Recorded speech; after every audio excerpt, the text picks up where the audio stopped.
Audiolivro A Resposta, de Kathryn Stockett. Vídeo 7. Narradora, Senhorita Skitter. Capítulo 11. Tecnicamente é inverno em quase todo o país, mas na casa da minha mãe já se ouvem rangidos nervosos de dentes e o esfregar de mãos. Os sinais da primavera vieram cedo demais. Papai está num frenesi por causa do plantio do algodão. Precisou contratar 10 trabalhadores extras para o campo, para trabalhar a terra e dirigir os tratores que farão a semeadura. Mamãe está estudando o almanaque do fazendeiro, mas ela não tem muito interesse em cultivo. Ela me dá a notícia ruim com a mão sobre a testa. Estão dizendo que esse vai ser o ano mais úmido em muito tempo. Ela suspira. O brilho mágico não se mostrou muito eficiente depois daquelas poucas primeiras vezes. É melhor pegar mais algumas latas de laquê lá na Bimon do tipo novo, extra forte. Ela levanta os olhos do almanaque e me olha com cara feia. Por que você está vestida desse jeito? Estou usando meu vestido mais escuro, meias calças escuras. A echarpe preta sobre o meu cabelo provavelmente me faz parecer mais com o Peter O'Toole em Lawrence da Arábia do que com a Marlene Dietrich. A bolsa grande, feia e vermelha está pendurada no meu ombro. Tenho algumas coisas para fazer hoje à noite e depois vou me encontrar com umas moças na igreja. Sábado à noite? Mamãe, Deus não se importa com que dia da semana é. Digo e me dirijo para o carro antes que ela possa fazer mais algumas perguntas. Hoje à noite vou à casa de Evelyn para a nossa primeira entrevista.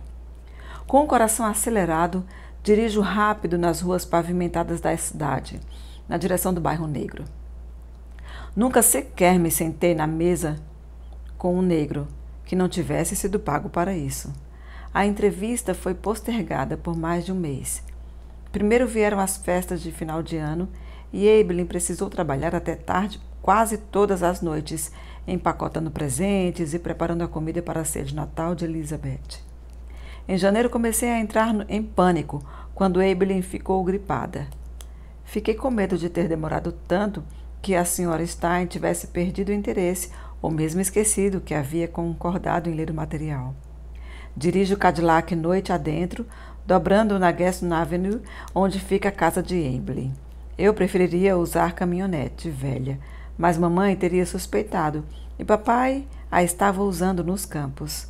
Paro na frente de uma casa abandonada com jeito de assombrada, mais além da casa de Evelyn, conforme combinamos. A varanda na frente da casa, mal assombrada, está toda deteriorada. As janelas não têm vidros.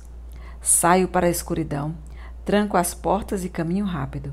Mantenho a cabeça baixada ao som dos meus saltos altos fazendo clac-clac no chão. Um cachorro late e derruba minhas chaves que caem com barulho no chão. Olho ao redor, me abaixo para pegá-las. 2 grupos de negros estão sentados em alpendres, observando, se movimentando em cadeiras de balanço. Não há iluminação nas ruas, então é difícil de ver quem é que está me vendo. Continuo caminhando, me sentindo tão chamativa quanto o veículo que me trouxe até aqui, branco e enorme. Chego no número 25, a casa de Evelyn. Dou outra olhada ao redor, desejando que eu não estivesse 10 minutos adiantada. O bairro negro da cidade parece tão distante, ao passo que evidentemente fica a poucos quilômetros da parte branca da cidade. Bato de leve a porta.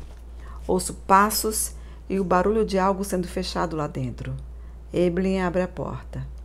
Entre, sussurra ela, rapidamente fechando e trancando a porta atrás de mim. Nunca vi Evelyn vestindo outra coisa que não seu uniforme branco. Hoje ela está usando um vestido verde com detalhes pretos. Não posso deixar de notar que ela parece mais ereta, mais alta na sua própria casa. Fique à vontade, volto num instante. Mesmo com a única lâmpada acesa, a sala está escura, cheia de sombras e zonas de pouca claridade. As cortinas estão fechadas e presas uma à outra, de forma que não há fenda alguma entre elas. Não sei se ficam assim o tempo todo ou só por minha causa. Eu me abaixo para sentar no sofá, que é estreito. Há uma mesinha de café de madeira enfeitada com laços entalhados à mão no topo. O assoalho é nu. Eu gostaria de não ter escolhido um vestido tão caro. Alguns minutos depois, Evelyn volta com a bandeja contendo uma chaleira e 2 xícaras de jogos diferentes, guardanapos de papel dobrados em triângulos. Sinto o cheiro dos biscoitos de canela que ela fez. Enquanto ela serve o chá e a tampa da chaleira sai do lugar. Desculpe, diz ela, e torna a tapar a chaleira. Nunca recebi uma pessoa branca na minha casa antes. Sorrio, apesar de saber que isso não foi dito para ser engraçado. Bebo um gole de chá, é amargo e forte. Obrigada, digo, o chá está bom. Ela senta e fecha as mãos sobre o colo, olhando para mim com expectativa. Pensei em primeiro trabalharmos um pouco a contextualização e depois passar direto para as perguntas. Digo, puxo a minha caderneta e dou uma passada de olhos nas perguntas que preparei. De repente parecem óbvias, perguntas amadoras. Tudo bem, diz ela. Evelyn está sentada bem empertigada no sofá, virada na minha direção. Bem, para começar, quando e onde você nasceu? Ela engole, faz um sinal de concordância com a cabeça. 1909, Fazenda Piedmont, no condado de Cherokee. Quando era criança, você sabia que quando crescesse seria empregada doméstica? Sim, senhora, eu sabia. Sorrio e espero que ela desenvolva a ideia, mas nada é dito. E você sabia disso? Por quê? Minha mãe era empregada doméstica, minha avó era escrava doméstica. Escrava doméstica, aham. Digo, mas ela só confirma com um sinal. Suas mãos permanecem fechadas sobre o colo. Ela está observando as palavras que eu escrevo no papel. Você alguma vez sonhou em ser outra coisa? Não, diz ela. Não, senhorita, nunca. O silêncio é tamanho que posso ouvir o som das nossas respirações. Muito bem. Então, como é criar uma criança branca quando seu próprio filho fica em casa sendo... Engulo em seco, constrangida pela pergunta. Cuidado por outra pessoa. Bem, Ela ainda está sentada, tão empertigada que parece doer. Talvez a gente pode ir para a próxima pergunta. Oh, está bem. Olho para as perguntas. O que você mais gosta em ser empregada doméstica e o que menos gosta? Ela fica olhando para mim como se eu tivesse pedido para ela definir o significado de um palavrão.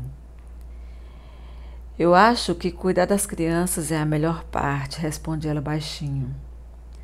Alguma coisa que você queira acrescentar? Não, senhorita. Evelyn, você não precisa me chamar de senhorita, não aqui. Sim, senhorita. Oh, desculpe. Ela cobre a boca com a mão. Vozes altas se ouvem na rua e os nossos olhos se lançam na direção da janela. Ficamos quietas, imóveis.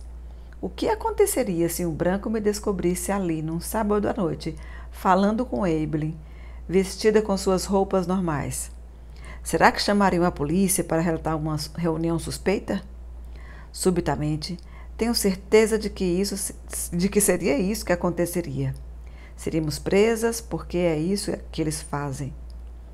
Eles nos acusariam de violação integracionista. Leio sobre isso no jornal o tempo todo. Eles desprezam os brancos que se reúnem com pessoas de cor para ajudar no movimento de direitos civis. O que estamos fazendo não tem nada a ver com a integração. Mas por que outra razão estaríamos nos encontrando? Eu nem sequer trouxe algumas cartas da senhora Myrna como disfarce. Vejo um medo inequívoco, honesto no rosto de Evelyn. Lentamente as vozes se dissipam lá fora na rua. Respiro aliviada, mas Evelyn continua tensa. Ela mantém os olhos fixos nas cortinas. Olho para a lista de perguntas, procurando algo que possa tirá-la desse estado de nervos. Tirar a mim desse estado de nervos. Não consigo parar de pensar em quanto tempo já perdi. E o que você disse que não gostava do seu trabalho? Evelyn engole em seco. Quero dizer, você gostaria de falar sobre o banheiro ou sobre a senhora Leafoot? Alguma coisa sobre como ela paga você? Alguma vez ela gritou com você na frente da Maymobile? Evelyn pega um guardanapo e o pressiona delicadamente sobre a testa. Começa a falar, mas para. Já conversamos um monte de vezes, Evelyn. Ela cobre a boca com a mão. Sinto muito, Ela se levanta e atravessa rapidamente o estreito corredor. Uma porta se fecha. Barulho da chaleira e das xícaras sobre a bandeja. Passam-se 5 minutos. Quando ela volta, está segurando uma toalha junto à testa, como vi mamãe fazer depois de vomitar, quando não consegue chegar a tempo ao banheiro. Desculpa, achei que eu estava pronta para falar. Faço sinal com a cabeça sem saber muito bem que atitude tomar. Eu sei que você já falou para aquela senhora em Nova York que eu vou fazer isso, mas... Ela fecha os olhos. Desculpe, acho que não consigo. Acho que preciso me deitar. Amanhã à noite vou pensar num jeito melhor. Vamos tentar de novo e... Ela balança a cabeça negativamente e se agarra à toalha. No trajeto para casa, quero chutar a mim mesma, por pensar que eu podia simplesmente entrar na casa dela e exigir respostas. Por pensar que ela deixaria de vir a si mesma como a empregada só porque estávamos na casa dela, só porque ela não estava usando um uniforme. Olho para minha caderneta de notas sobre o banco de couro branco. Além do lugar onde ela cresceu, tem um total de 12 palavras. E 4 delas são sim, madame, não, madame. A voz de Patsy Cline soa no rádio quando sintoniza a WJDX. Enquanto dirijo pela estrada no condado, eles estão tocando Walking After Midnight. Quando estaciono na entrada de carros de Healy, estou ouvindo Three Cigarettes in an Ashtray. O avião dela caiu hoje de manhã e todo mundo de Nova York ao Mississippi e Seattle está de luto, cantando suas músicas. Estaciono o Cadillac e olho para fora para a casa reluzente branca de Healy. Faz 4 dias que Evelyn vomitou no meio da nossa entrevista e ainda não tive notícias dela. Entro. A mesa de bridge está montada na sala de visitas, estilo pré-guerra civil de Healy, com um ensurdecedor relógio de parede antigo e cortinas com brocados dourados. Todo mundo já está sentado, Healy, Elizabeth e Luanne Templeton, que substituiu a Sra. Walters. Luanne é uma daquelas moças que sorriem de orelha a orelha, todo o tempo, incessantemente. Dá vontade de prender sua boca com um alfinete. E quando você não está olhando, ela encara a pessoa com aquele sorriso insípido e cheio de dentes. E concorda com toda e qualquer coisinha que Healy diz. Healy mostra uma revista Life, aponta para uma foto em página dupla de uma casa na Califórnia. Um covil é como estão chamando, como se animais selvagens vivessem aí. Oh, não é horrível? Pergunta Luanne. A foto mostra tapetes felpudos que vão de uma parede a outra e sofás baixos de linhas retas, cadeiras no formato de ovos e televisões que parecem discos voadores. Na sala de visita de Healy, um retrato de um general confederado está pendurado a mais de 2 metros de altura do chão, tão proeminente que até parece o retrato de um avô, e não de um primo em 3º grau. É isso. A casa de Trudy é exatamente assim, diz Elizabeth. Fiquei tão enrolada com a entrevista de Evelyn que quase esqueci da viagem de Elizabeth na semana passada para visitar a irmã mais velha. Trudy se casou com um banqueiro e eles se mudaram para Hollywood. Elizabeth foi passar 4 dias lá para conhecer a casa nova da irmã. Bem, isso é de mau gosto, isso sim, diz Healy, sem querer ofender a sua família, Elizabeth.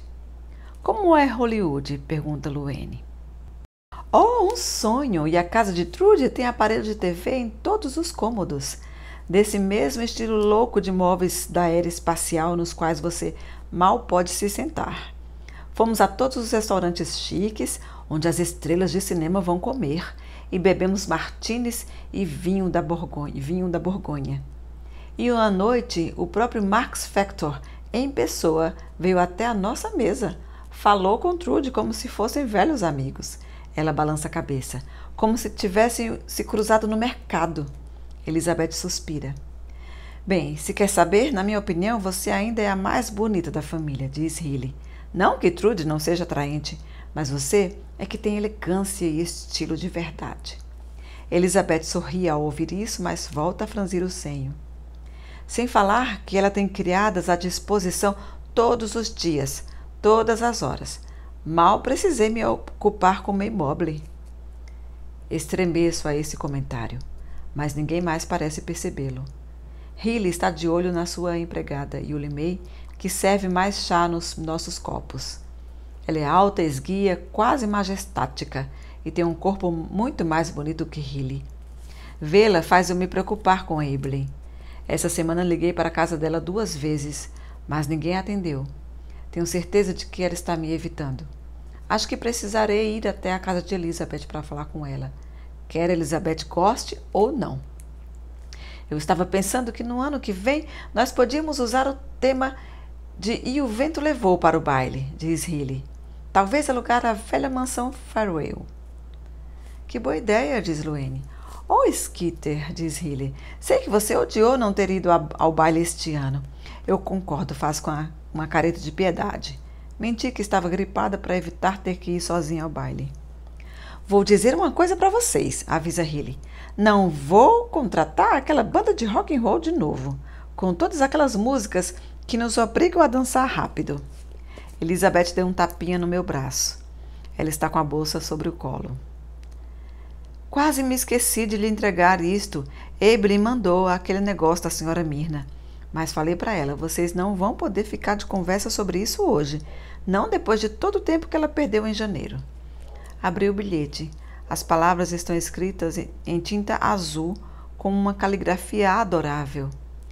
Sei como fazer para a tampa da chaleira não cair. E quem diabo se importa em como fazer para a tampa de uma chaleira não cair? Pergunta Elizabeth. Porque é claro que ela leu o bilhete. Demoro 2 segundos e tomo um gole de chá gelado para entender. Você não acreditaria como é difícil, digo a ela.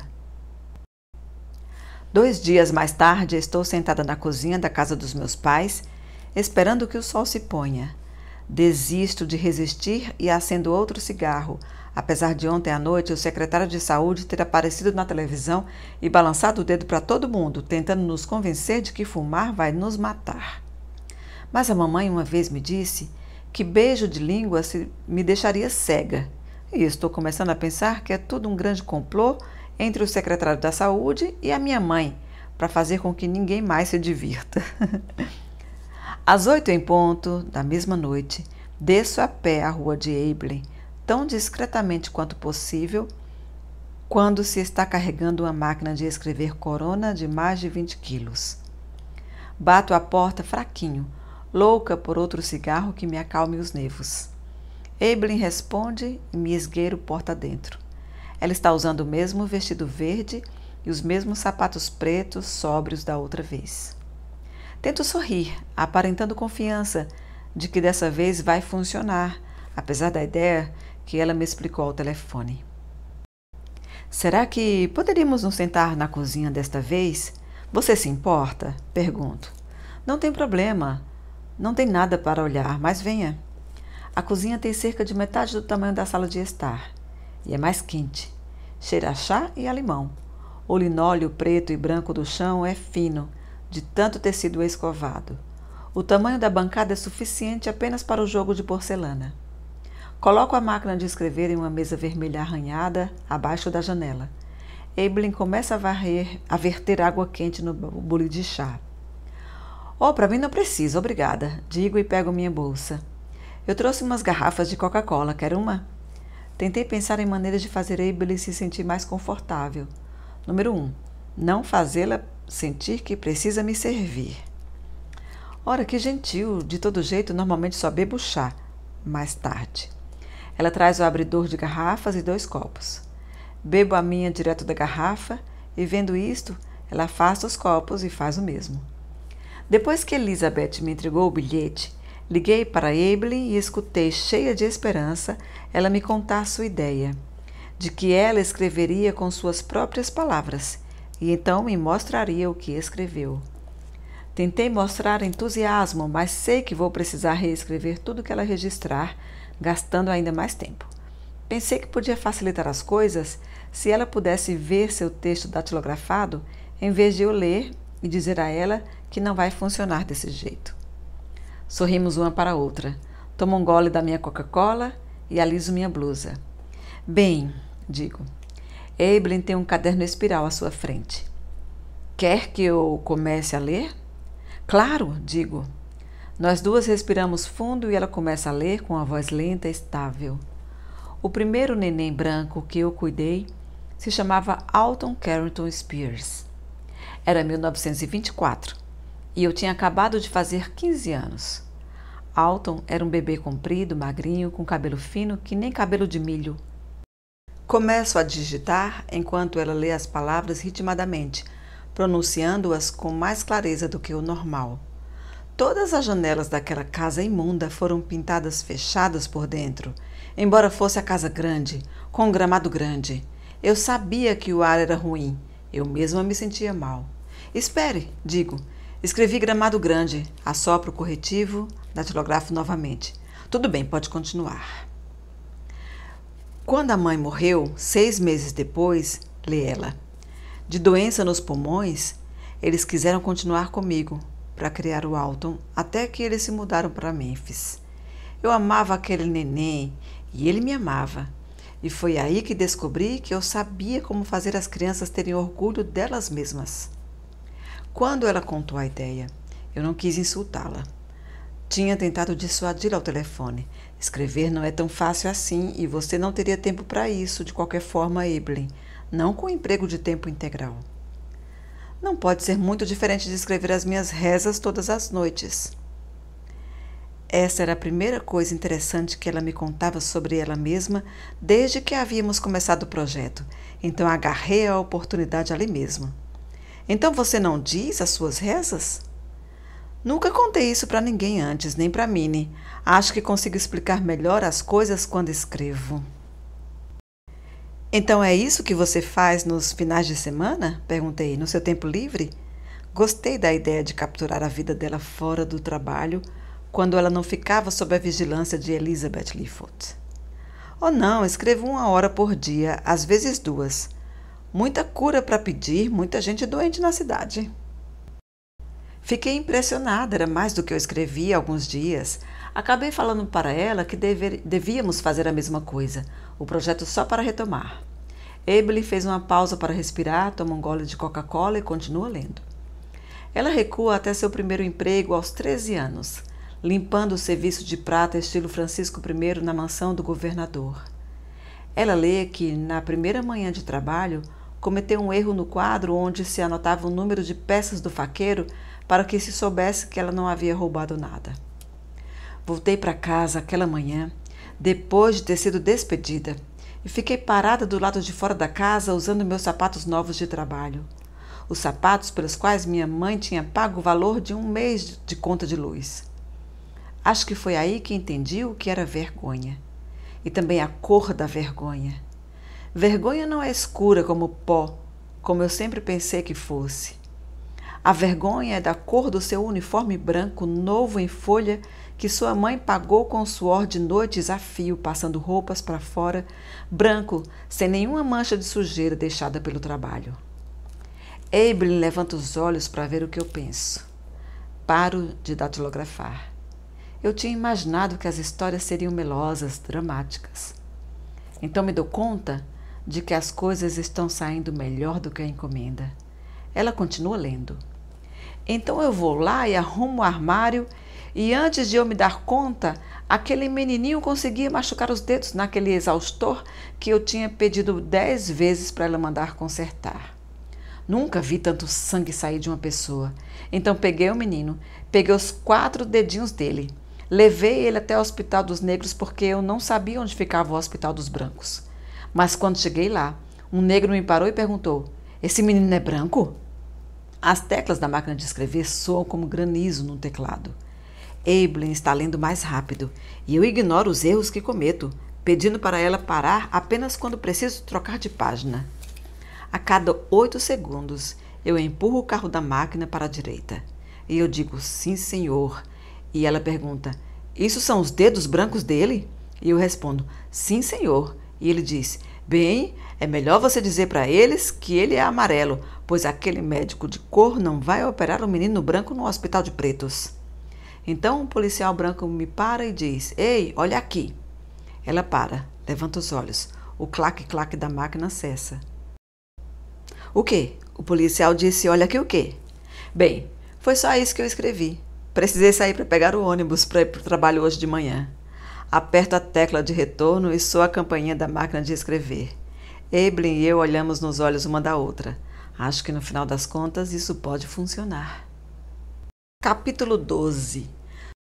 Durante 2 semanas, uma noite sim, outra não, digo à mamãe que estou saindo para dar comida aos pobres da igreja presbiteriana de Canton, onde nós, felizmente, não conhecemos uma só alma. É claro que ela preferiria que eu fosse à primeira igreja presbiteriana, mas mamãe não discute quando se trata de ações cristãs e concorda aprovadoramente, dizendo inclusive para eu me certificar de lavar bem as mãos com sabão depois. Hora após hora, na cozinha de Evelyn, ela lê seus escritos e eu datilografo. Os detalhes se avolumam, os rostos dos bebês entram em foco. De início fico desapontada que Evelyn esteja fazendo a maior parte da escrita e eu apenas editando. Mas, se a senhora Stein gostar, vou escrever as histórias das outras empregadas. E isso vai ser trabalho mais que suficiente. Se ela gostar. Eu me pego repetindo isso sem parar para mim mesma, esperando transformar a ideia em realidade, à força da repetição. A escrita de Evelyn é limpa, honesta. Digo isso a ela. Bem, olhe só para quem eu costumo escrever, ela ri. Para Deus não se pode mentir.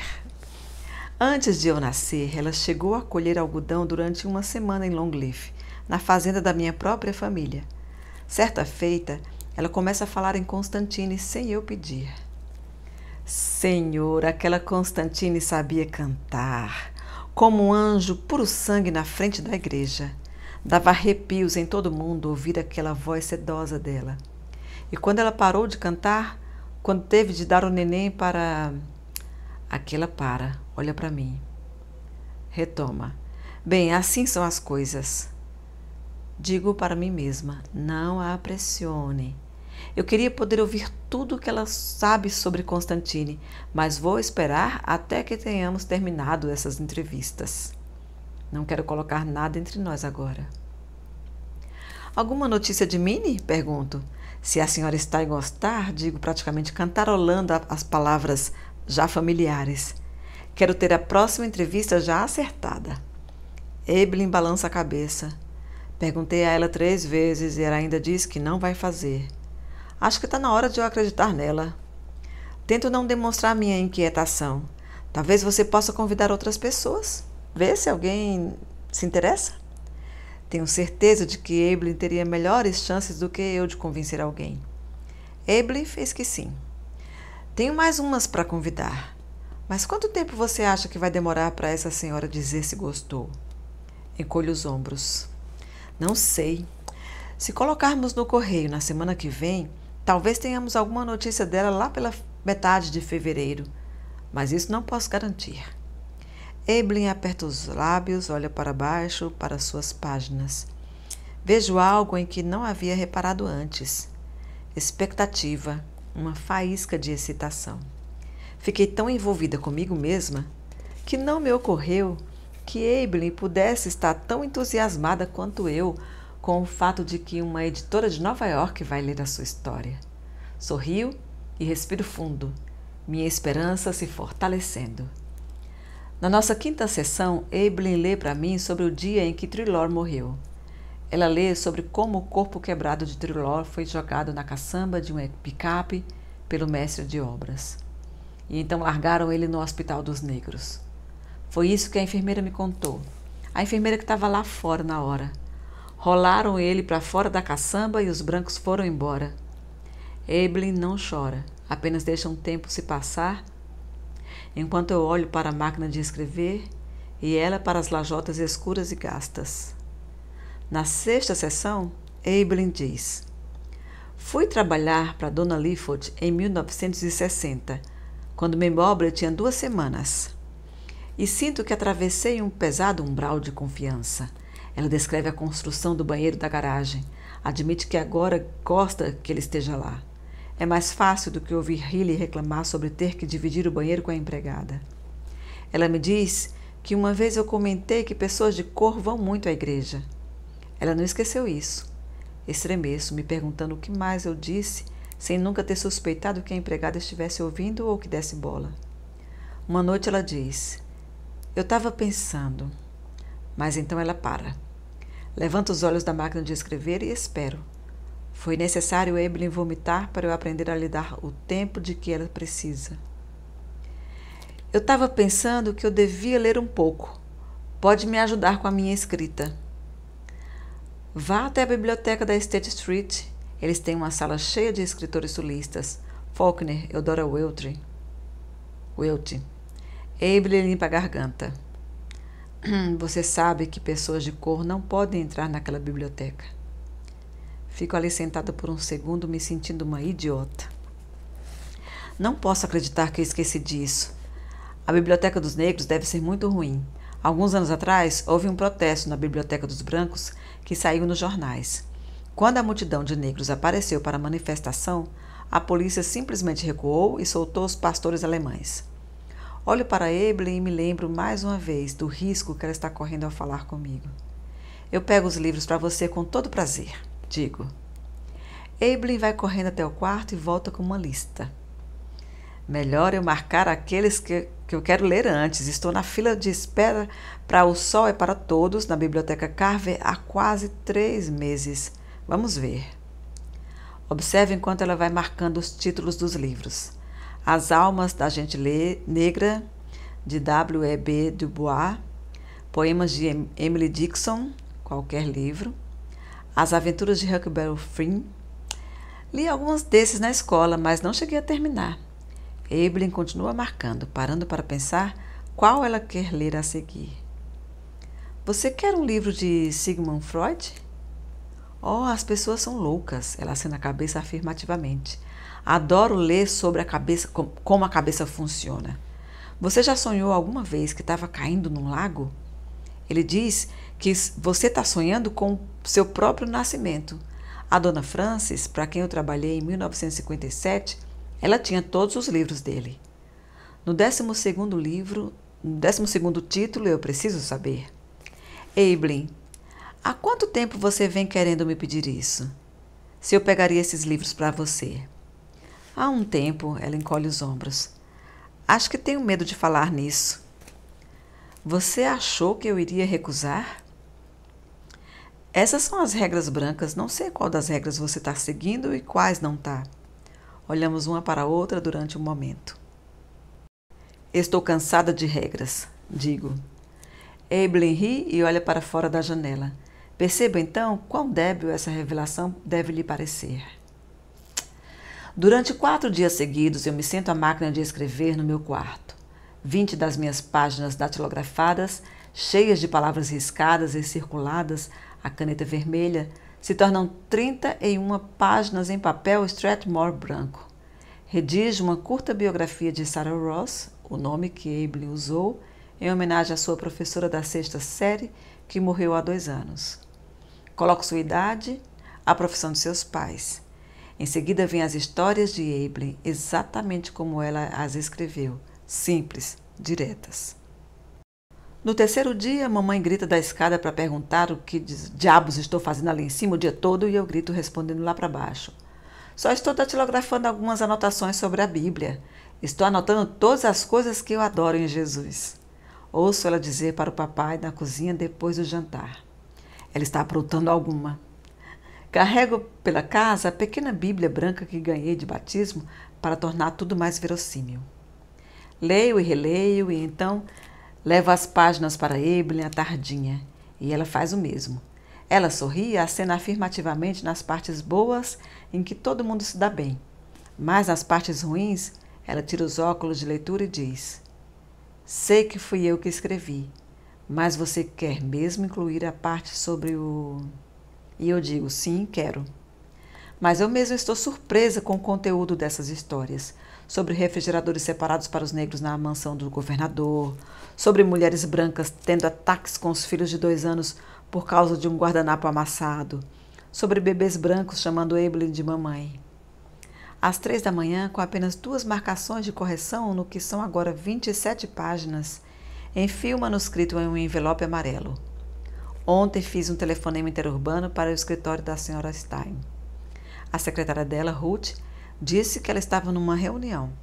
Ela anotou meu recado de que a entrevista está a caminho. Hoje a Sra. Stein não me retornou a ligação.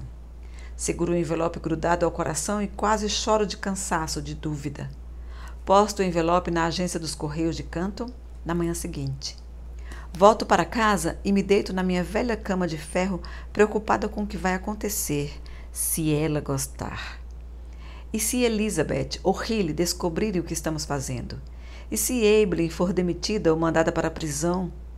Sinto como se eu estivesse caindo num longo túnel em formato de espiral. Deus, será que a espancariam como espancaram um rapaz negro que usou o banheiro dos brancos? O que estou fazendo? Por que estou fazendo ela correr esse risco? Pego no sono. Tenho pesadelos incessantes nas 15 horas seguintes. É 1h15 e Riley, Elizabeth e eu estamos sentadas à mesa da sala de jantar de Elizabeth, esperando Luane aparecer. Não comi nada hoje, exceto o chá de correção sexual da mamãe, e estou me sentindo enjoada, nervosa. Meu pé bate no chão sem parar embaixo da mesa. Estou assim faz 10 dias, desde que mandei as histórias de Evelyn para a Sra. Stein. Liguei uma vez e Ruth me disse que havia entregue o manuscrito para ela 4 dias antes, mas ainda não tive notícias. Essa não é simplesmente a coisa mais rude que você já viu? Riley olha para o seu relógio e pragueja. É a segunda vez que Luane se atrasa. Ela não vai durar muito tempo no nosso grupo, com Riley por perto. Evelyn entra na sala de jantar e me esforço ao máximo para não olhar para ela durante mais tempo do que o normal. Tenho medo de que Riley ou Elizabeth leiam alguma coisa nos meus olhos. Pare de bater o pé, Skitter. Você está sacudindo a mesa, diz Riley. Evelyn se movimenta pelo cômodo no seu passo suave, de uniforme branco, sem evidenciar qualquer traço do que fizemos. Acho que ela acabou se tornando hábil em esconder os sentimentos. Riley se vira e dá as cartas para uma partida de gin rummy. Tento me concentrar no jogo, mas pequenos fatos insistem em saltar aos meus olhos toda vez que encaro Elizabeth. Sobre Maymobile ter usado o banheiro na garagem, sobre Evelyn não ter autorização para guardar seu almoço na geladeira dos Clifford, pequenos detalhes dos quais agora estou a par. Evelyn me oferece um biscoito de uma bandeja de prata. Ela torna a encher meu copo de chá gelado como se fôssemos uma para outra as estranhas que deveríamos ser. Estive 2 vezes na sua casa desde que coloquei no correio o pacote para Nova York. Nas 2 vezes para trocar os livros que peguei para ela na biblioteca. Ela ainda usa o vestido verde com brocado preto toda vez que eu vou lá. Às vezes ela tira os sapatos embaixo da mesa. Na última vez ela puxou um maço de Montclairs e fumou ali mesmo comigo no cômodo. E foi um avanço e tanta a casualidade de tudo. Eu também fumei um cigarro.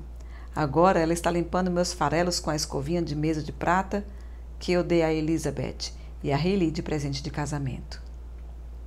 Bem, enquanto esperamos, tenho novidades, diz Elizabeth. E reconheço na sua cara do que se trata. Um aceno ínfimo, a mão sobre a barriga. Estou grávida. Ela sorri, a boca tremendo um pouco. Que maravilha, digo. Coloco as cartas sobre a mesa e toco seu braço. Ela realmente parece prestes a chorar. Para quando é? Outubro. Bem, estava na hora, diz Riley, abraçando Elizabeth. Maymobile já está bem crescidinha. Elizabeth acende um cigarro e suspira. Ela olha para baixo, para as cartas. Estamos muito felizes. Enquanto jogamos algumas rodadas para nos exercitar, Riley e Elizabeth conversam sobre nomes de bebês.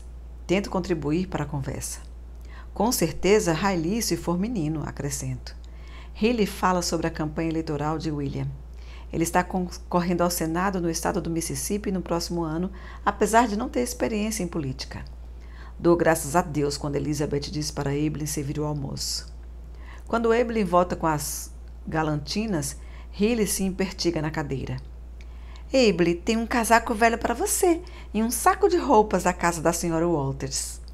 Ela limpa suavemente a boca com o guardanapo. Então, depois do almoço, você vai lá fora e pega dentro do carro, está bem? Sim, madame. Não se esqueça, não posso me preocupar em trazê-lo de novo. Oh, que gentil, não, Evelyn, diz Elizabeth de modo aprovador. Vá lá e pegue as roupas assim que terminarmos o almoço. Sim, madame. Riley levanta a voz umas 3/8 quando fala com gente de cor. Elizabeth sorri como se estivesse falando com uma criança, embora certamente não como se estivesse falando com a sua filha. Estou começando a perceber certas coisas.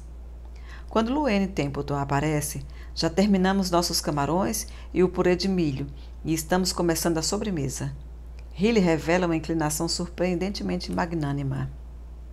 Luann estava atrasada, afinal de contas, por causa de uma tarefa que tinha de fazer para a liga. Em seguida, dou parabéns a Elizabeth de novo e vou até o carro. Evelyn está lá fora, apanhando um casaco ligeiramente usado de 1942 e roupas velhas que, por alguma razão, Riley não dá para sua própria empregada, Yulie May. Riley caminha até onde estou e me entrega um envelope. Para o boletim da próxima semana, você dá um jeito de incluir isso para mim? Faço que sim, e Riley caminha de novo até o carro. Assim que Evelyn abre a porta da frente para entrar de novo na casa, ela olha na minha direção. Balanço a cabeça, digo silenciosamente, não é nada. Ela compreende e entra. Nessa noite, trabalho no boletim, desejando trabalhar as histórias. Repasso as notas da última reunião da Liga e encontro o envelope de Riley. Abro. É uma página escrita na caligrafia generosamente arredondada e cheia de voltas de Riley. Riley Holbrook apresenta o projeto de higiene para empregadas domésticas. Uma medida que visa prevenir a disseminação de doenças. Instalação a baixo custo na sua garagem ou depósito para lares que ainda não têm tão importante infraestrutura. Senhoras, saibam que 99% das doenças de cor são transmitidas pela urina. Brancos podem ficar com sequelas permanentes em função de quase todas essas doenças, porque não temos as imunidades que os negros possuem na sua pigmentação escura. Alguns germes dos brancos também podem ser nocivos aos negros. Protejam-se, protejam suas crianças, protejam suas empregadas. Em nome dos Holbrook, de nada. O telefone toca na cozinha e eu quase caio enquanto corro tentando atendê-lo, mas Pascoagoula já chegou antes de mim. Residência da dona Charlotte? Olho para o rosto dela e observo enquanto a pequena Pascoagoula balança a cabeça afirmativamente, dizendo: Sim, madame, ela está aqui. E me passa o telefone. É Eugênia que está falando, digo rápido. Papai está no campo e mamãe numa consulta médica na cidade. Então estico o fio preto e esprelado do telefone até a mesa da cozinha. Ellen Stein falando. Respiro fundo. Sim, senhora, a senhora recebeu meu pacote? Recebi, diz ela, e então respira no bocal do telefone durante alguns segundos. Essa Sarah Ross, gostei das histórias dela. Ela gosta de cavaquear sem reclamar demais. Balanço a cabeça. Não sei o que significa cavaquear, mas imagino que seja algo bom. Mas continuo com a opinião de que um livro de entrevistas normalmente não funcionaria. Não é ficção, mas também não é não ficção. Talvez seja um relato antropológico, mas essa é uma categoria terrível. Mas a senhora gostou? Eugênia, diz ela, baforando o cigarro no telefone. Você viu a capa da revista Life desta semana? Faz um mês que eu não vejo a capa da revista Life, tão ocupada tenho estado. Martin Luther King, querida. Ele acabou de anunciar uma marcha até a capital federal e convocou todos os negros dos Estados Unidos a se juntarem a ele. E todos os brancos também. Desde E o Vento Levou, não acontece de tantos negros e brancos trabalharem juntos. Sim, eu ouvi falar sobre essa marcha. Minto. Fecho os meus olhos desejando ter lido o jornal essa semana. Parece idiota. Meu conselho a você é: escreva. E escreva rápido. A marcha será em agosto. Você vai precisar terminar tudo até o ano novo. Engulo em seco. Ela está dizendo para eu escrever. Está dizendo para eu... A senhora está dizendo que vai publicá-lo se eu escrever até... Eu absolutamente não disse isso, lasca ela. Vou ler o manuscrito. Leio centenas de manuscritos por mês e rejeito a maioria deles. Desculpa, eu só vou escrever sim, digo. Estarei com ele pronto em janeiro. E 4 ou 5 entrevistas não são suficientes para um livro. Você vai precisar de 1 dúzia, talvez mais. Você tem outras entrevistas engatilhadas, imagino. Aperto os lábios. Sim, algumas. Ótimo, então ao trabalho, antes que essa confusão de direitos civis pegue fogo. Naquela noite vou até a casa de Eibelin. Entrego a ela mais 3 livros da sua lista. Minhas costas doem de ficar muito tempo reclinada sobre a máquina de escrever. Hoje à tarde fiz uma lista de todo mundo que conheço que tem uma empregada, o que significa todo mundo que eu conheço, e o nome da empregada, mas não consigo me lembrar de alguns nomes. Obrigada, ó senhor, olhe só para isso. Ela sorri e folheia até a primeira página de Walden. Parece disposta a começar a leitura ali mesmo. Falei com a senhora Stein hoje à tarde, digo. As mãos de Eibelin se congelam sobre o livro. Eu sabia que tinha alguma coisa errada, vi no seu rosto. Respiro fundo. Ela disse que gostou muito das suas histórias, mas só vai poder dizer se vai publicar ou não depois que a gente escrever todo o livro. Tento parecer otimista. Precisamos ter tudo pronto logo depois do ano novo. Mas essa é a notícia boa, não? Faço que sim, tento sorrir. Janeiro, sussurra Eibelin. Depois se levanta e sai da cozinha. Ela volta com o calendário de parede da loja Tony's Candy. Ela o coloca em cima da mesa e folheia os meses. Parece longe, mas até janeiro só 2, 4, 6, daqui a 10 folhas. Vai chegar antes mesmo da gente se dar conta, ela sorri. Ela disse que precisamos entrevistar pelo menos 10 empregadas para pensar em publicar, digo. A atenção da minha voz está começando a se mostrar. Mas você não tem nenhuma outra para entrevistar, senhorita Skeeter. Entrelaço os dedos, fecho os olhos. Não tenho ninguém a quem pedir, Eibelin. Digo, minha voz mais aguda. Passei as últimas 4 horas ponderando sobre esse fato. Quero dizer, com quem eu poderia falar?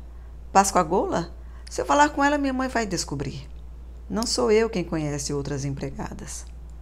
Os olhos de Eibelin abandonam os meus tão rápido que fico com vontade de chorar.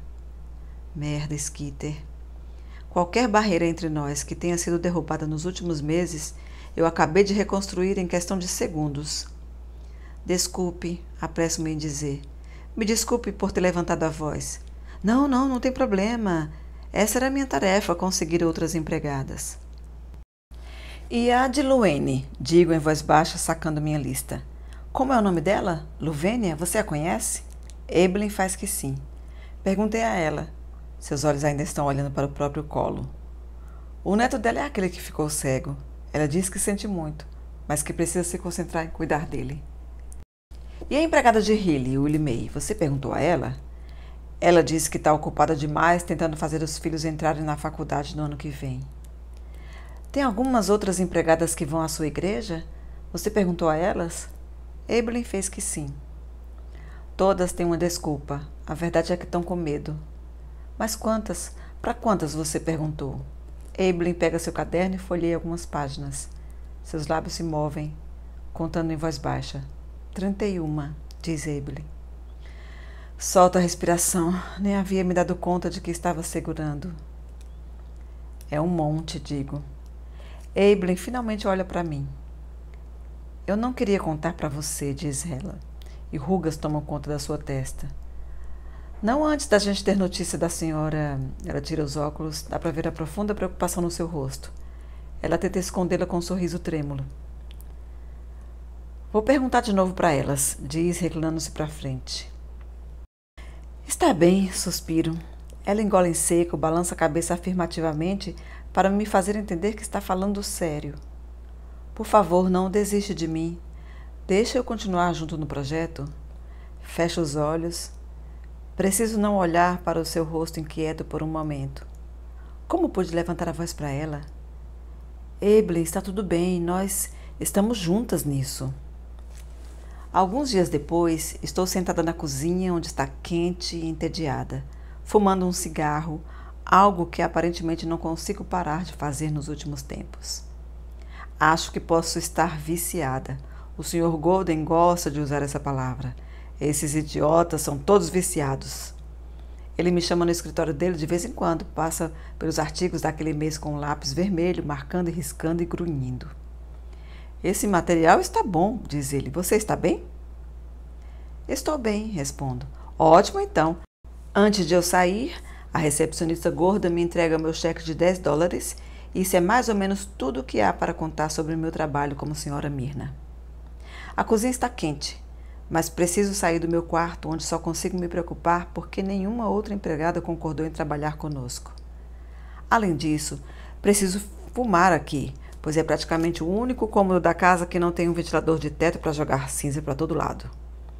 Quando eu tinha 10 anos, papai tentou instalar um no teto de zinco na cozinha sem perguntar nada a Constantine. Ela lhe apontou o ventilador como se ele tivesse estacionado o Ford no teto. É para você, Constantine, assim você não fica com tanto calor de ficar todo o tempo na cozinha. Eu não vou trabalhar em nenhuma cozinha com ventilador de teto, seu Carlton. Claro que vai, estou conectando o cabo de luz agora mesmo.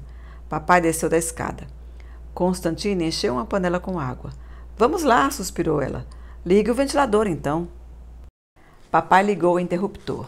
Nos segundos que demorou para o ventilador ganhar velocidade, a farinha do bolo voou da tigela e aterrissou na cozinha inteira. As receitas voaram da bancada e pegaram fogo em cima do fogão. Constantine pegou o rolo de papel em brasas e rapidamente o enfiou no balde com água. Ainda há um furo no teto onde o ventilador esteve por 10 minutos. No jornal, vejo o senador Whitworth apontando para um terreno vazio onde planejam construir um novo ginásio municipal. Viro a página. Detesto ser lembrada do meu encontro com Stuart Whitworth. Pascagoula entra sem fazer barulho na cozinha. Observa enquanto ela conta a massa de biscoitos com um copinho de licor que nunca serviu para nada além disso. Atrás de mim, as janelas da cozinha estão escoradas por catálogos de venda por reembolso postal da Sears, Roebuck Company, que as mantém abertas. Imagens de liquidificadores de $2 e brinquedos ondulam na brisa, inchados e enrugados por uma década de chuva. Talvez eu devesse perguntar a Pascagoula. Talvez mamãe não descubra. Mas a quem estou tentando enganar? Mamãe vigia qualquer passo da empregada. Independentemente disso, Pascagoula parece ter medo de mim, como se eu pudesse dedurá-la caso ela fizesse algo errado. Eu poderia levar anos para vencer esse medo. Meu bom senso me diz: deixe Pascagoula fora disso. O telefone toca como um alarme de incêndio. Pascagoula larga a colher na tigela que está mexendo e eu agarro o fone antes dela. Minnie vai nos ajudar, sussurrou Abeline. Eu me enfio na despensa e sento na lata de farinha. Durante 5 segundos não consigo dizer nada. Quando? Quando é que ela pode começar? Na próxima quinta. Mas ela tem umas condições. Quais são? Abeline faz uma pausa. Ela diz que não quer seu Cadillac do lado de cada ponte do Woodrow Wilson. Tudo bem, digo. Acho que eu posso usar a caminhonete. E ela diz que você não pode sentar no mesmo lado da sala que ela. Ela quer poder ver você de frente o tempo todo. Eu sento onde ela quiser. A voz de Abeline relaxa. É só porque ela não conhece você, é só isso. E também porque ela não tem um histórico muito bom com patroas brancas. Eu faço o que tiver de ser feito. Saio da despensa sorrindo e coloco o fone de volta na parede. Pascagoula está me observando com um copo de licor numa das mãos, um biscoito cru na outra. Ela desvia o olhar rápido e volta para o trabalho. 2 dias depois, digo à mamãe que vou apanhar uma cópia nova da Bíblia do Rei James, já que a minha está tão gasta, etc e tal. Também digo a ela que me sinto culpada de dirigir o Cadillac com todas aquelas crianças morrendo de fome na África e por isso decidi usar a caminhonete. Ela me olha meio desconfiada da sua cadeira de balanço na varanda. Onde exatamente você planeja comprar essa nova Bíblia? Pisco. Eles encomendaram para mim na igreja Canton. Ela aquece e me observa durante todo o tempo que levo para dar partida do motor da velha caminhonete. Dirijo até a Ferris Street com um cortador de grama na caçamba e com o piso totalmente corroído.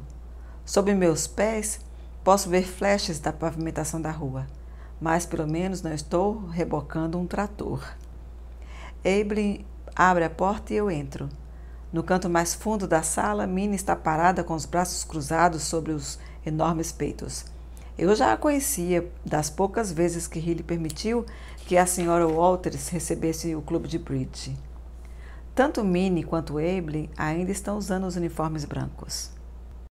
Olá, digo do meu lado do sofá. Que bom vê-la novamente. Dona Skeeter, Minnie faz um aceno com a cabeça. Ela se instala em uma cadeira de madeira que Abe trouxe da cozinha e a estrutura da cadeira range. Eu me sento na ponta mais distante do sofá. Abe se senta na outra extremidade do sofá entre nós. Limpo a garganta e sorrio nervosa. Minnie não retribui o sorriso. Ela é gorda, baixinha e forte. Sua pele é uns 10 tons mais escura que a de Abe, e lustrosa e lisa, como um par de sapatos de verniz. Eu já falei para Minnie como a gente está fazendo as histórias, me diz Abe. Você me ajuda a escrever as minhas e as dela ela vai contar para você enquanto você escreve na máquina. E, Minnie, tudo que você nos contar é confidencial, digo. Você vai ler tudo que... O que faz você pensar que as pessoas de cor precisam da sua ajuda? Minnie se levanta, a cadeira arranha o chão. Aliás, por que você se importa com isso? Você é branca. Olho para Abe. Nenhuma pessoa de cor jamais falou comigo desse jeito. Nós todas estamos trabalhando na mesma coisa aqui, Minnie, diz Abe. Só estamos conversando. E por que coisa é que estamos trabalhando? Diz Minnie para mim. Talvez você só queira que eu conte tudo para você para eu me ver em maus lençóis. Minnie aponta para a janela. Medgar Evers, da NAACP, que mora a 5 minutos daqui, por exemplo, explodiram a garagem dele ontem, porque ele estava conversando. Meu rosto está pegando fogo. Falo devagar. Queremos mostrar a perspectiva de vocês, para que as pessoas possam entender como são as coisas vistas pelo seu lado. Nós temos esperança de que isso possa mudar algumas coisas por aqui. O que você acha que vai mudar com isso? Que lei você quer reformar para dizer que as pessoas têm que ser boazinhas com as suas empregadas? Espere aí, digo, não estou tentando mudar lei nenhuma aqui. Só estou falando de atitudes. E sabe o que vai acontecer se nos pegarem? Esqueceram daquela vez que eu, por acidente, usei o provador errado lá na parte de roupas femininas da McRae? Apontaram armas para minha casa. Então há um momento inerte, tenso no cômodo, com apenas o som do relógio marrom tic-taqueando na prateleira. Você não precisa fazer isso, Minnie, diz Abe. Não tem problema se você quer mudar de ideia. Lentamente, aparentando cansaço, Minnie se acomoda de novo na cadeira. Eu vou fazer. Só quero que ela saiba, isso que a gente está fazendo aqui não é um jogo. Olho para Abe. Ela acena a cabeça para mim. Respiro fundo. Minhas mãos estão tremendo. Começo com as perguntas básicas e, de alguma forma, conseguimos abrir caminho até chegar ao trabalho de Minnie. Ela olha para Abe enquanto fala, como se tentando esquecer minha mera presença na sala. Registro tudo o que ela diz, com o lápis rabiscando tão rápido quanto consigo. Achamos que poderia ser menos formal do que usar a máquina de escrever. Então teve um emprego onde eu trabalhava até tarde todas as noites. E você sabe o que aconteceu? O quê? Pergunto, apesar de ela estar olhando para Abe. Oh, Minnie, falseia ela, você é a melhor criada que a gente já teve. Querida Minnie, nós vamos ficar com você para sempre. Então, um dia ela me disse que ia me dar uma semana de férias pagas. Eu não tinha tido férias pagas ou não pagas a vida toda. E quando estacionei uma semana depois para voltar ao trabalho, eles tinham ido embora, se mudado para Mobley. Ela comentou com alguém que estava com medo que eu encontrasse outro trabalho antes dela se mudar. A dona Preguiça não podia passar um dia sem uma empregada servindo ela. De repente ela se levanta e joga a bolsa no ombro. Preciso ir. Você está me dando palpitação no coração só de falar sobre isso. E lá se vai ela batendo na porta. Levanto o olhar, limpo o suor das minhas têmporas. E isso porque ela estava de bom humor, diz Abe. Capítulo 13. Durante as 2 semanas seguintes, Nós três nos instalamos nas mesmas posições, na pequena e aconchegante sala de estar de Eibhlin. Minnie chega furiosa, se acalma enquanto conta sua história para Eibhlin, depois sai correndo raivosa assim como chegou. Registro tudo que posso. Quando Minnie começa a contar fofocas sobre a senhora Célia, ela sobe para o andar de cima, acha que eu não vejo, mas eu sei, aquela mulher louca está aprontando alguma. Ela sempre se refreia do mesmo jeito que Eibhlin faz quando fala de Constantine. Isso não faz parte da minha história. Deixe Dona Célia fora disso. Ela gruda o olho em mim até que eu paro de escrever. Além da raiva contra os brancos, Minnie gosta de falar sobre comida. Vamos ver, coloco primeiro as ervilhas, depois misturo também as costeletas, porque gosto das minhas costeletas bem quentes, recém-saídas da panela. Você sabe. Um dia, enquanto está falando, estou com um bebê branco num braço, ervilha na panela, ela para. Estica o maxilar na minha direção. Bate o pé no chão. Metade disso não tem nada a ver com direitos dos negros. É só coisa do dia a dia. Então olha para mim, de cima a baixo. Me parece que você está só escrevendo a vida. Para o lápis. Ela tem razão. E assim me deu conta de que era exatamente isso que eu queria fazer. Digo a ela. Espero que sim. Ela se levanta e comunica que tem mais com o que se preocupar do que com o que eu estou esperando. Na noite seguinte, estou trabalhando no meu quarto, batendo as teclas da minha corona. De repente, ouço minha mãe subir as escadas correndo. Em 2 segundos, ela chegou ao meu quarto. Eugênia! Sussurra ela. Não entre em pânico, mas tem um homem alto, lá embaixo, querendo falar com você. Quem? Ele diz que o nome dele é Stuart Whitworth. O quê? Ele diz que vocês saíram uma noite juntos um tempo atrás. Mas como pode ser? Eu não sabia de nada. Jesus! Não use o nome do Senhor em vão. Eugênia é filha. Apenas coloque um pouco de batom. Acredite em mim, mamãe, digo passando batom. Jesus também não ia gostar dele. Escovo o meu cabelo, pois sei que ele está com uma aparência horrorosa. Eu até lavo a tinta da máquina de escrever e o corretor das minhas mãos e dos meus cotovelos. Mas não vou trocar de roupa, não por causa dele. Mamãe dá um rápido olhar de cima a baixo para mim, que estou enfiada no meu macacão e a camisa velha do papai. Ele é dos Whitworth, de Greenwood, ou de Natchez. É o filho do senador. O queixo da mamãe cai tão lá embaixo que seu colar de pérolas faz barulho. Desço, passo por todo o rol das nossas fotografias de crianças. Fotografias de Carlton correm a parede de fora a fora, tiradas até ontem. Minhas fotografias param quando eu tinha 12 anos. Mamãe, pode nos dar licença? Observe enquanto ela volta lenta e relutantemente para o seu quarto, olhando por cima dos ombros antes de desaparecer. Caminho até a varanda e lá está ele. 3 meses depois do nosso encontro, lá está Stuart Whitworth em pessoa. Em pé na varanda, na frente da minha casa, de calça caque, paletó azul e gravata vermelha, como se estivesse pronto para um jantar de domingo. Imbecil. O que o traz aqui? Pergunto, mas sem sorrir. Não vou sorrir para ele. Eu só queria dar uma passada. Bem, quer beber alguma coisa? Pergunto. Ou será que devo trazer de uma vez a garrafa de Old Kentucky? Ele franze o senho. Seu nariz e sua testa são rosados, como se ele tivesse trabalhado no sol. Ora, eu sei que faz tempo, mas vim até aqui para pedir desculpas. Quem mandou você? Hilly? William? Tem 8 cadeiras de balanço vazias na minha varanda. Não o convido para sentar em nenhuma delas. Ele olha para a lavoura de algodão ao lado oeste, onde o sol está ardendo sobre a terra. Enfia as mãos nos bolsos da frente, como um menino de 12 anos. Eu sei que fui grosseiro aquela noite e tenho pensado muito nisso e... Então eu rio.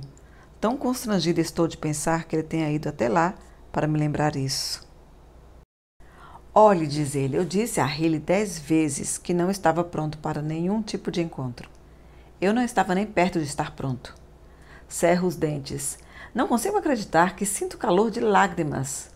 O encontro foi meses atrás, mas me lembro de como me senti desprezada aquela noite, de como eu havia ridicularmente me arrumado por causa dele. Então, por que você foi? Eu não sei, ele balança a cabeça. Você sabe como a Riley costuma ser insistente. Eu fico ali esperando por seja lá qual for a razão para ele estar na minha frente. Ele passa a mão pelos cabelos castanhos claros. É quase espetado de tão grosso. Ele parece cansado. Desvio o olhar porque ele é bonito, bonito como um menino que cresceu demais, e isso não é algo que eu queira pensar no momento. Quero que ele vá embora. Não quero sentir esse sentimento terrível de novo, mas ainda assim me ouço dizer: o que você quer dizer com não estava pronto? Não estava pronto, não depois do que aconteceu. Olho para a cara dele. Quer que eu adivinhe? Eu e Patrícia Van de Vender ficamos noivos no ano passado, e então achei que você sabia. Ele desmorona numa cadeira de balanço. Não sento ao seu lado, mas também não digo para ele ir embora. O quê? Ela fugiu com outro cara? Droga! Ele deixa a cabeça cair entre as mãos e murmura. Isso seria uma brincadeirinha perto do que aconteceu. Não me permito dizer a ele o que eu gostaria de dizer, que ele provavelmente mereceu, seja o que for que ela tenha feito, mas a aparência dele é patética demais. Agora que toda aquela conversa de meninão tomando bourbon se evaporou, me pergunto se ele sempre é patético desse jeito. A gente namorava desde os 15 anos. Você sabe como é, quando a gente namora alguém há muito tempo. Não sei porquê, a não ser porque não tenho nada a perder, eu admito. Na verdade, eu não sei não, digo. Nunca namorei ninguém. Ele levanta os olhos na minha direção e parece que ri. Bem, então deve ser isso. Isso o quê? Eu me blindo de novo, ao lembrar de referências a fertilizantes e tratores. Você é diferente. Nunca conheci ninguém que dissesse exatamente o que estava pensando. Nenhuma mulher, pelo menos. Acredite em mim, eu teria muito mais a dizer. Ele suspira. Quando vi a expressão do seu rosto lá perto da caminhonete, aquele não sou eu. Eu realmente não sou tão calhorda assim. Desvio o olhar, constrangida.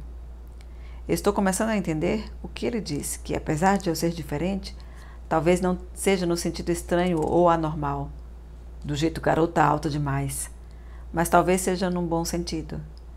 Vim até aqui para ver se você gostaria de ir comigo até a cidade para jantar. A gente poderia conversar, diz ele e se levanta. A gente poderia, não sei, ouvir um ao outro desta vez. Fico ali parada em choque.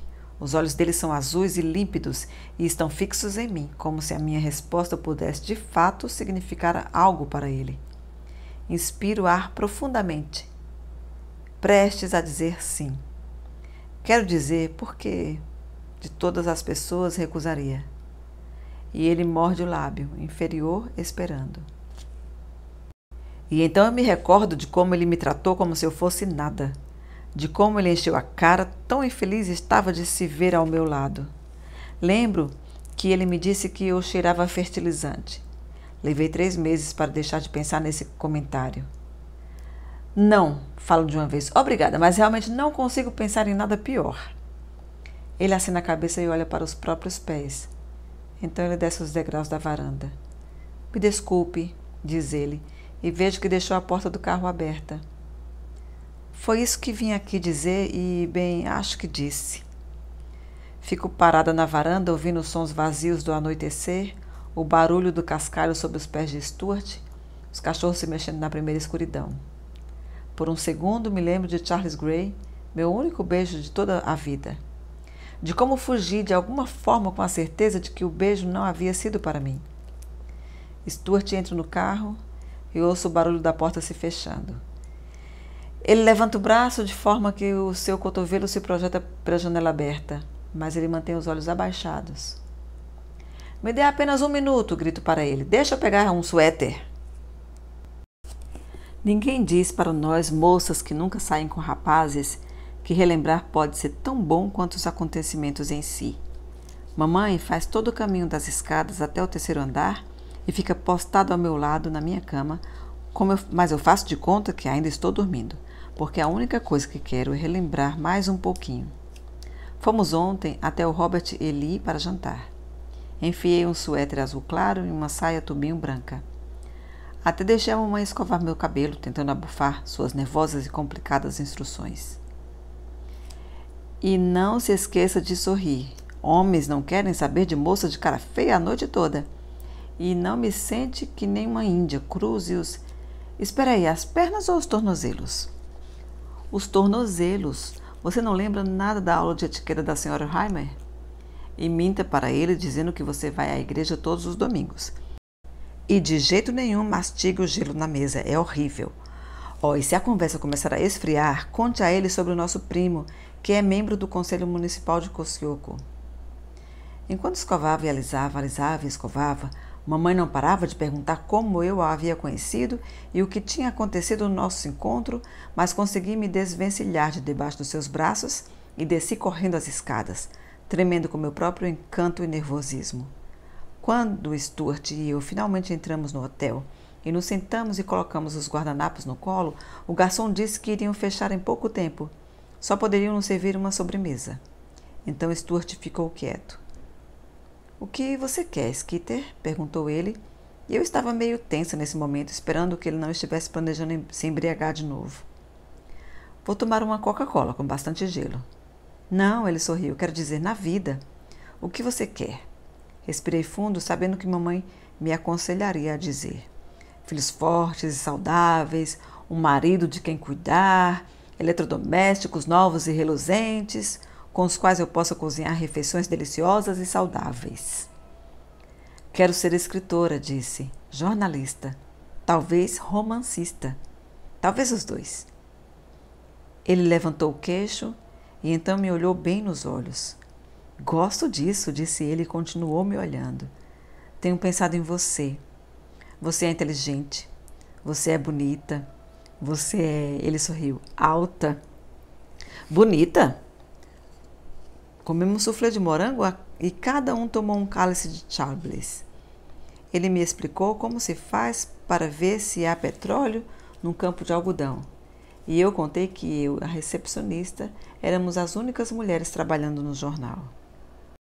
Espero que você possa escrever algo realmente bom, algo em que você acredite. Obrigada, eu também espero. Não falo nada sobre Evelyn nem sobre a Sra. Stein. Não tive a chance de ver muitos rostos de homens de perto e percebi que a pele dele é mais grossa do que a minha, com um maravilhoso bronzeado. Os pelos louros nas bochechas e no queixo pareciam crescer diante dos meus olhos. Ele cheirava a talco, a pinho. Seu nariz não era tão pontudo, afinal de contas. O garçom bocejou num canto, mas nós dois o ignoramos e ficamos e conversamos mais um pouco. E quando eu já estava desejando ter lavado o cabelo naquela manhã e estava me sentindo praticamente soterrada de gratidão por ter ao menos escovado os dentes, então do nada ele me beijou. Bem no meio do restaurante do Hotel Robert E. Lee. Ele me beijou tão lentamente, com a boca aberta, que toda e qualquer parte do meu corpo, minha pele, minha clavícula, a área atrás dos joelhos, tudo dentro de mim se encheu de luz. Uma segunda-feira à tarde, algumas semanas após meu encontro com Stuart, paro na biblioteca antes de ir para a reunião da Liga. Lá dentro, o cheiro é de escola. Tédio, massa de pão, vômito desinfetado. Vim pegar mais livros para Evelyn e verificar se alguma coisa já foi escrita sobre empregadas domésticas. Olhe só, olá, Skeeter. Jesus, é Suzy Pernell. Na escola, ela podia muito bem ter sido eleita Miss Tagarela. Ei, Suzy, o que você está fazendo aqui? Estou trabalhando aqui para o comitê da Liga, lembra? Você devia entrar para o comitê, Skeeter. É muito divertido. Você lê todas as últimas revistas e arquiva coisas e até organiza os cartões da biblioteca. Suzy se posta ao lado da enorme máquina marrom como se estivesse no programa de TV The Price is Right. Que diferente e emocionante. Bem, o que posso lhe ajudar a achar hoje, senhorita? Temos livros de mistério envolvendo assassinatos, romances românticos, livros sobre como se maquiar, como cuidar dos cabelos. Ela faz uma pausa, dá um sorriso maroto. Cuidar de rosas, decorar a casa. Estou só olhando, obrigada. Trato de sair correndo dali. Prefiro me achar sozinha em meio aos livros. De jeito nenhum posso dizer a ela o que estou procurando. Já posso ouvi-la sussurrando nas reuniões da liga. Eu sabia que tinha alguma coisa estranha naquela Skitter fila, indo atrás daquele material sobre gente de cor. Procuro nas fichas catalográficas e nas prateleiras, mas não encontro nada sobre empregadas domésticas. Na parte de não-ficção, encontro um exemplar de Frederick Douglass, An American Slave. Agarro o livro, entusiasmada de poder passá-lo a Evelyn, mas vejo que a seção do meio foi toda rasgada. Lá dentro alguém escreveu livro de negro em lápis roxo. Fico menos perturbada pelas palavras do que pelo fato de a caligrafia parecer de uma criança da 3ª série. Olho ao redor e enfio o livro na minha bolsa. Parece melhor do que colocá-lo de volta na prateleira. Na sala sobre a história do Mississippi, procuro qualquer coisa que fale remotamente de relações interraciais. Encontro apenas livros sobre a Guerra Civil, mapas e velhos catálogos telefônicos. Eu me equilibro na ponta dos pés para ver o que está na prateleira mais alta. É aí que enxergo um livreto, deitado de lado em cima do Mississippi River Valley Flood Index. Uma pessoa de tamanho normal nunca o teria visto. Puxo para baixo para ver a capa. O livreto é fino, impresso em papel vegetal um pouco amassado, encadernado com grampos. Compilation of Jim Crow Laws of the South. Uma compilação de leis do Sul, tá, gente? Diz a capa. Abro o livro, que estala e faz um pouco de barulho. O livreto é simplesmente uma lista de leis dizendo o que pessoas de cor podem e não podem fazer em vários estados sulistas. Passo os olhos pela primeira página, intrigada sobre a razão de isso estar aqui. As leis não são nem ameaçadoras nem amigáveis, apenas citam os fatos. 1. Ninguém pode solicitar que uma mulher branca amamente em alas ou quartos onde haja homens negros. Será considerado ilegal que um homem branco se case com qualquer pessoa que não seja branca. Qualquer casamento que viole essa seção será considerado nulo. Nenhum barbeiro de cor poderá trabalhar para mulheres ou meninas brancas. O oficial encarregado não poderá enterrar qualquer pessoa de cor no solo usado para o enterro de pessoas brancas.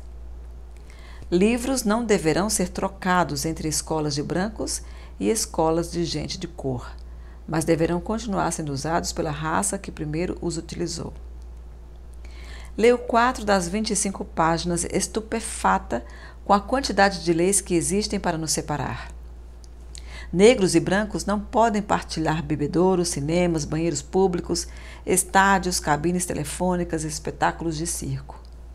Negros não podem usar a mesma farmácia, nem comprar selos no mesmo guichê que eu. Penso em Constantine, na vez em que minha família levou para Memphis e a estrada foi totalmente levada pela chuva, mas tivemos que seguir adiante, pois sabíamos que os hotéis não a admitiriam. Penso em como ninguém no carro falou nada.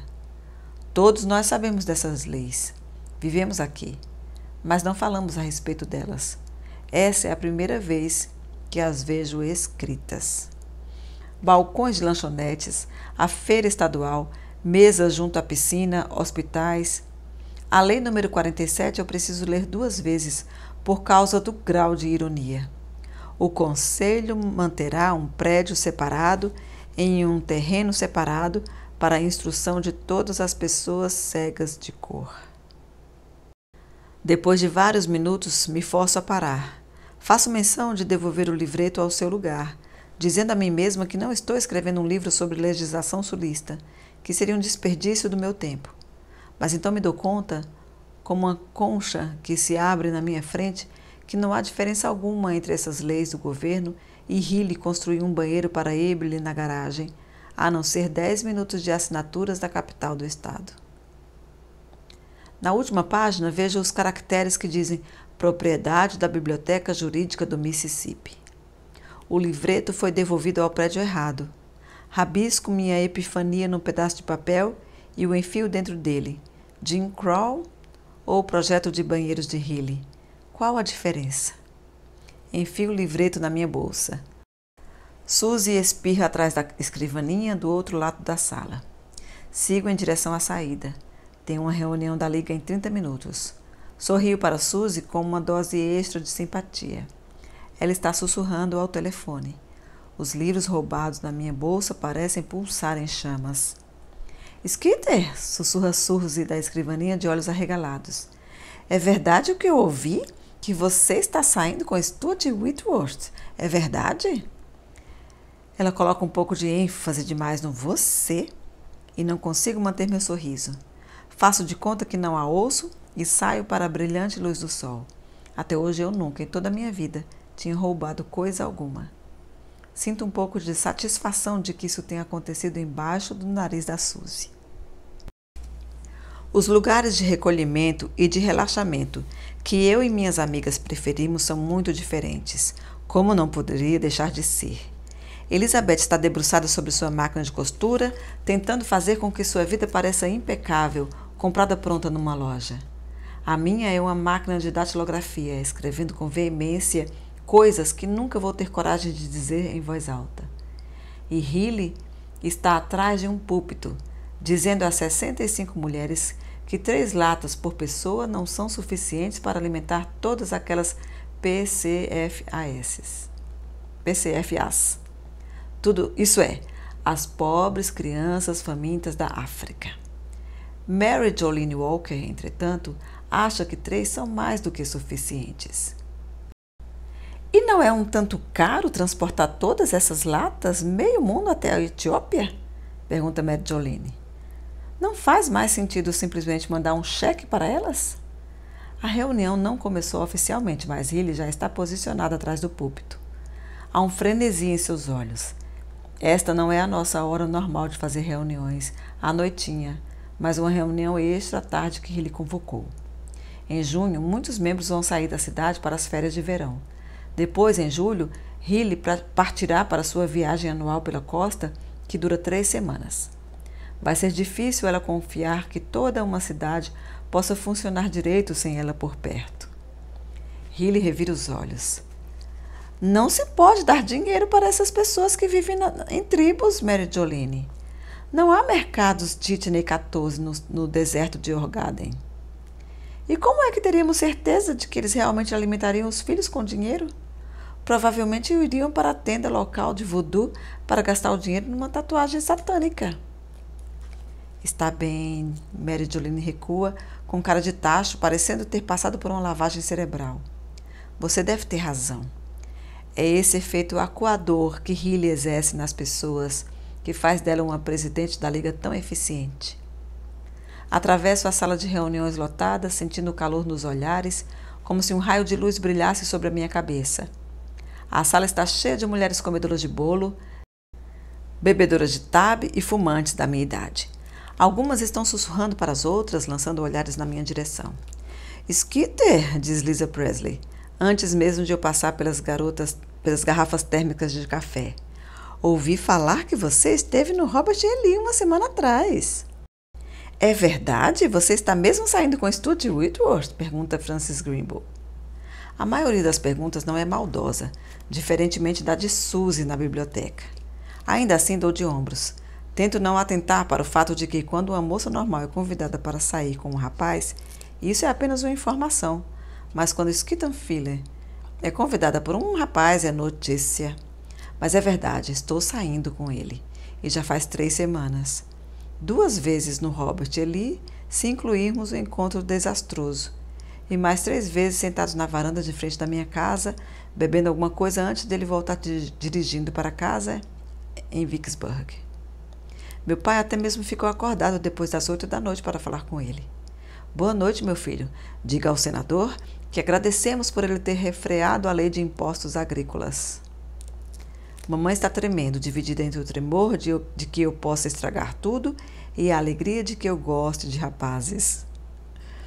O halo branco de encanto me segue enquanto caminho até Riley. As moças estão sorrindo e acenando com a cabeça na minha direção. Quando vocês vão se ver de novo? Essa é Elizabeth torcendo um guardanapo, olhos esbugalhados como quem presencia um acidente de carro. Ele falou? Amanhã à noite, assim que ele puder vir até aqui. Que bom! O sorriso de Hilly é como de uma criança gorda no balcão do sorvete de skate Lee. Cílio Lee.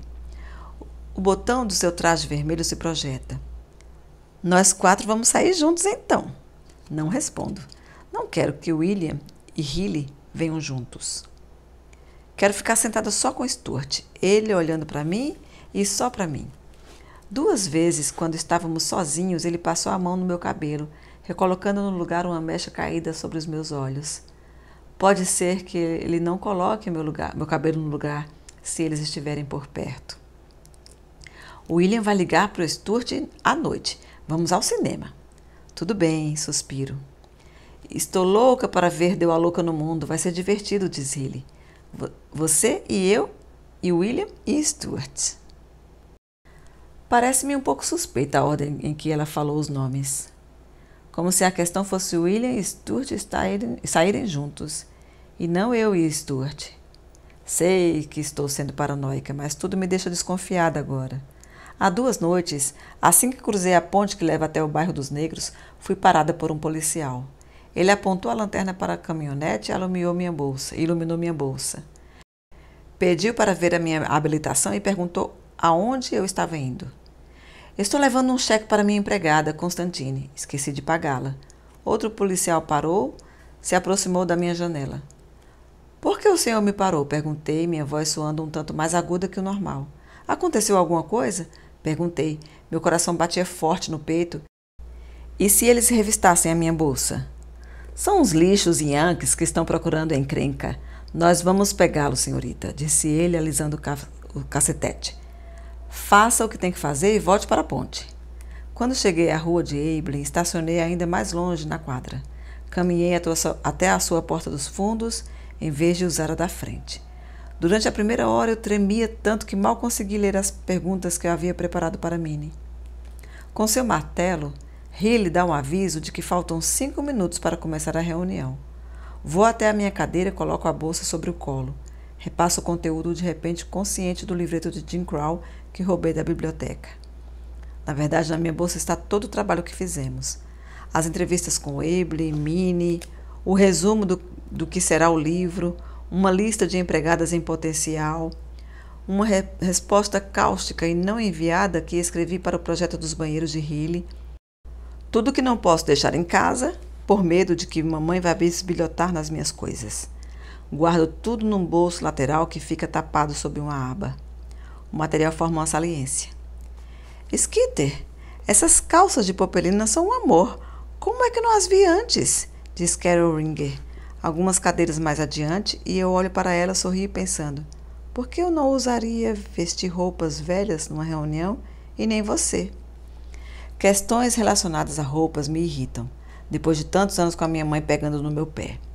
Sinto a mão no meu ombro e me viro para ver. Hilly com o dedo na minha bolsa, bem em cima de onde está o livreto. Você está com as notas para o boletim da próxima semana? Estão aqui? Eu nem mesmo a vi chegar perto da minha bolsa. Não, espere, digo e enfio o livreto de volta entre os meus papéis. Eu preciso corrigir uma coisa, trago elas para você mais tarde. Respiro fundo. No palco, Hilly consulta o relógio brincando com o martelo, como se estivesse morrendo de vontade de batê-lo. Empurro minha bolsa para baixo da cadeira. Finalmente a reunião começa. Registro as notícias relacionadas às PCFAs, a lista de pessoas em dívida, quem não trouxe as latas para doação. O calendário de eventos está cheio de reuniões de comitê e chás de bebê, e eu me remexo na cadeira de madeira, esperando que a reunião termine logo. Preciso devolver o carro de mamãe até às 3. Faltando 15 minutos, 1h30 mais tarde, eu saio correndo da sala na direção do Cadillac. Vou parar na lista de problemas por sair antes do término da reunião, mas Jesus Cristo, o que é pior, a ira da minha mãe ou a de Hilly? Chego em casa uns 5 minutos adiantada, cantarolando Love Me Do, pensando que eu deveria comprar uma saia curta, como a que Jenny Foster estava usando hoje. Ela disse que a havia comprado lá em Nova York. Mamãe vai cair dura se eu aparecer com a saia acima do joelho quando Stuart vier me pegar no sábado. Mamãe, cheguei! Grito no corredor. Tiro uma Coca-Cola da geladeira, suspiro e sorrio, me sentindo bem forte. Vou até a porta da frente para pegar minha bolsa, pronta para trabalhar em mais algumas histórias da Minnie. Sei que ela está se coçando para falar de Celia Foote, mas ela sempre para quando está para começar e muda de assunto. O telefone toca e eu atendo, mas é para Pascoal Goula. Anoto o recado num bloco de papel. É Yulie May, a empregada de Hilly. Olá, Yulie May, digo pensando em como a nossa cidade é pequena. Dou o recado quando ela chegar. Me debruço um pouco sobre a bancada, desejando que Constantine estivesse aqui como sempre, lembrando de como eu gostava de dividir com ela as pequenas coisas do meu dia. Suspiro e termino a Coca-Cola. Então vou até a porta da frente para pegar a bolsa. Não está ali. Saio e olho no carro, mas também não está ali. Penso, e vou na direção das escadas, me sentindo menos rosada e mais pálida. Será que já fui lá em cima? Percorro todo o meu quarto, mas não está. Finalmente fico parada no cômodo silencioso, com uma pequena pontada de pânico abrindo caminho pela minha espinha. A bolsa. Tudo está lá dentro. Minha mãe, penso e desço correndo e olho na sala de estar. Mas de repente me dou conta de que não é a minha mãe quem está com a bolsa. A lembrança vem à mente, adormecendo todo o meu corpo. Deixei a bolsa na sede da liga. Eu estava tão apressada em trazer o carro da mamãe para casa, e quando o telefone começa a tocar, já sei que é ele do outro lado da linha. Agarro o fone na parede. Mamãe diz, até logo, lá da porta da frente. Alô? Como é que você pode esquecer essa coisa pesada? Pergunta Hilly. Ela não tem problema algum em mexer nas coisas dos outros. Na verdade, ela adora. Mamãe, espera um segundo, grito da cozinha. Meu Deus, Skitter, o que tem aqui dentro? Diz Hilly. Preciso alcançar minha mãe. Nem a voz de Hilly soa abafada, como se estivesse debruçada à frente abrindo a bolsa. Nada, só aquelas cartas da senhora Myrna, sabe?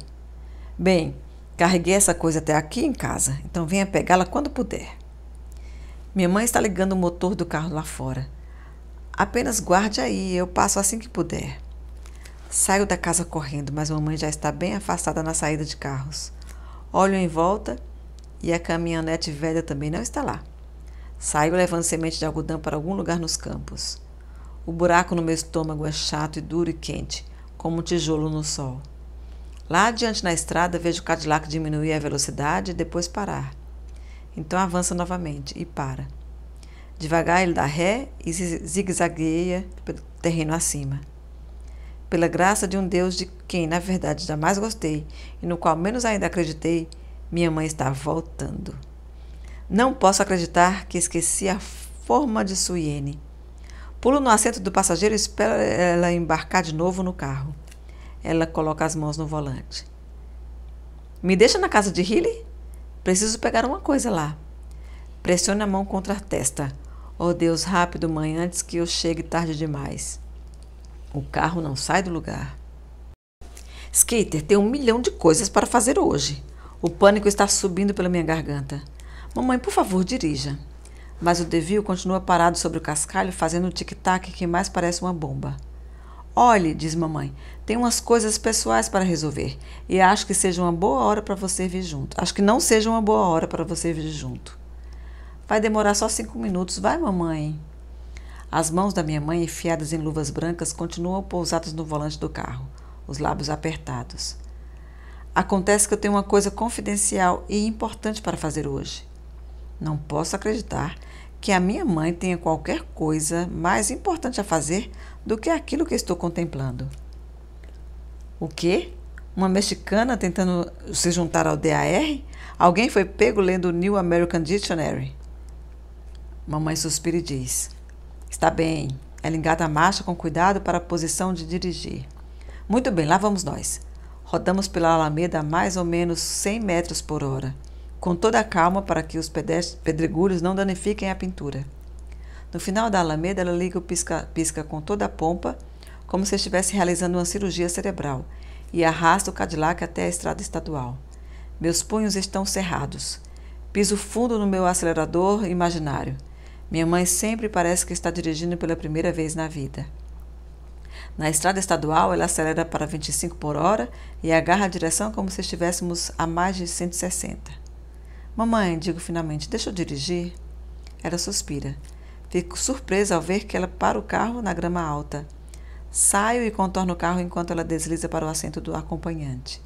Coloco a marcha em dirigir e piso na tábua até os 110. Rezando, Riley, por favor, resista à tentação de vasculhar minhas coisas. Então, qual é o grande segredo que você tem hoje? Pergunto. Eu vou consultar o Dr. Neal para fazer uns exames. É só rotina, mas não quero que seu pai saiba. Você sabe como ele fica perguntando toda vez que alguém vai ao médico? Que tipo de exames? É só um exame de iodeto para minha úlcera e o mesmo que eu faço todos os anos. Me deixe no Hospital Batista e depois você pode ir para a casa de Riley. Pelo menos não vou precisar estacionar. Olho para ela para ver se há algo mais além disso. Mas ela está sentada ereta e decidida no seu vestido azul claro. As pernas cruzadas na altura dos tornozelos. Não lembro de ela ter feito esse exame no ano passado. Embora eu estivesse na faculdade, Constantine teria me escrito a respeito. Mamãe deve ter feito o exame escondido de todo mundo. 5 minutos depois, no Hospital Batista, dou a volta e a ajudo a sair do carro. Eugênia, por favor, só porque estamos no hospital, não significa que eu seja uma inválida. Seguro a porta de vidro aberta para ela enquanto ela entra de cabeça erguida. Mãe, quer que eu vá junto com a senhora? Pergunto, sabendo que não posso. Preciso negociar com Riley, mas de repente não quero deixá-la aqui desse jeito. É rotina. Vá para Riley e volte em 1 hora. Vejo ela diminuir o ritmo ao longo do corredor, agarrada à bolsa, sabendo que eu deveria me virar e sair correndo.